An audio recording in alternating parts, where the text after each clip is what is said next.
En el puesto número 9 está la jaula colgante, la técnica de tortura más preferida en la Edad Media en los jardines del Solar de Santillana. Y era también conocida como la ataúd colgante. Este método implicaba la colocación de la víctima dentro de una jaula de metal de aproximadamente el tamaño del cuerpo humano, de ahí el nombre. Los torturadores colocaban a las víctimas desnudas, para encarcelarlas en estos hierros y colgarlas, y en el caso de las víctimas con sobrepeso son colocadas en jaulas más pequeñas para aumentar su malestar. Y para entonces tienen que pasar por hambre, frío, sed y quemaduras en verano, los cadáveres se dejaban a la vista del público y se quedaban. En el puesto número 8 está el toro de Falaris. También conocido como el toro de Sicilia, que fue diseñado en la antigua Grecia. Una pieza sólida de latón con una puerta en el lado que se puede abrir y asegurar. La víctima sería colocada en el interior del toro metálico, luego un incendio se provocaba por debajo de este, hasta que el metal se calentara, literalmente. La víctima sería entonces asada lentamente hasta la muerte al mismo tiempo que se oían los gritos de dolor agonizante. Esta la rueda para despedazar. Después de la horca, era el método más común en la Europa germánica. Se desnudaba a la víctima y era estirada boca arriba en el patíbulo, con los miembros extendidos y atados a estacas de hierro. Bajo las muñecas, codos, rodillas y caderas se colocaban trozos de madera. A medida que giraba, el torturador golpeaba las extremidades de la víctima con un martillo de hierro para romperlos en numerosos lugares. Como se rompían los huesos, la víctima se quedaría en la rueda para morir o podría ser colocada en la parte superior de un poste alto para que los pájaros pudieran alimentarse de su carne en vida. Este fue lento en efecto, ya que podría haber tomado días antes de las víctimas murieran por deshidratación. A veces, un golpe de gracia o llamado golpe de misericordia era empleado. El verdugo asestaba un golpe mortal en el pecho y el estómago de la víctima para poner fin a su estado de agonía. El aplastacabezas es un instrumento de tortura aplicado en la Edad Media en Europa, destinado a reventar los huesos del cráneo. La barbilla de la víctima se colocaba en la barra inferior, y el casquete era empujado hacia abajo por el tornillo. Los efectos de este proceso son evidentes. Primero, se destrozan los alvéolos dentarios, después las mandíbulas, y luego el cerebro se escurre por la cavidad de los ojos y entre los fragmentos del cráneo. El burro español. Es uno de los instrumentos de tortura durante la Inquisición española, este es probablemente uno de los más horribles de todos ellos, e incluso este es probablemente el más espantoso.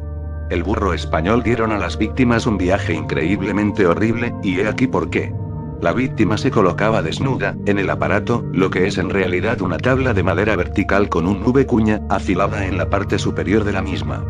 Después de eso, el torturador añadiría diferentes pesas, piedras, y cosas así a los pies de la víctima hasta que finalmente la cuña cortaba el cuerpo de la víctima. La guillotina estaba hecha de una hoja de afeitar afilada atada a una cuerda.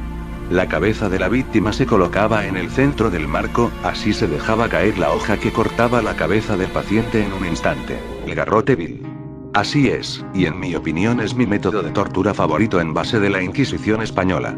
El garrote vil o garrote fue una máquina utilizada para aplicar la pena capital, y estuvo vigente legalmente desde 1820 hasta la abolición casi total de la pena de muerte al aprobarse la Constitución española de 1978. El mecanismo del garrote, en su forma más evolucionada, consistía en un collar de hierro atravesado por un tornillo acabado en una bola que, al girarlo, causaba a la víctima la rotura del cuello. La muerte del reo se producía por la dislocación de la apófisis odontoides de la vértebra axis sobre el atlas en la columna cervical. Si la lesión producida aplasta el bulbo o rompe la cervical con corte medular, se produce un coma cerebral y la muerte es instantánea. Pero esto depende en gran medida de la fuerza física del verdugo y la resistencia del cuello del condenado, y la experiencia demostró que raramente sucedía así. La muerte solía sobrevenir por estrangulamiento a la doncella de hierro o también conocida como la Iron Maiden.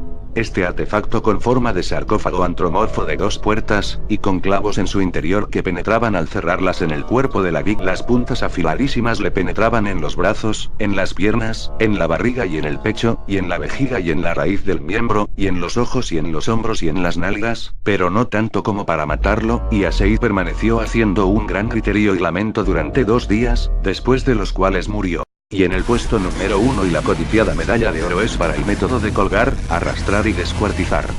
Durante la época medieval, la pena por alta traición en Inglaterra y en algunas partes de Europa era ser colgado, arrastrado y descuartizado en público, y aunque fue abolida en 1814, ha sido responsable de la muerte de miles de personas. En esta técnica de tortura, la víctima es arrastrada en un marco de madera.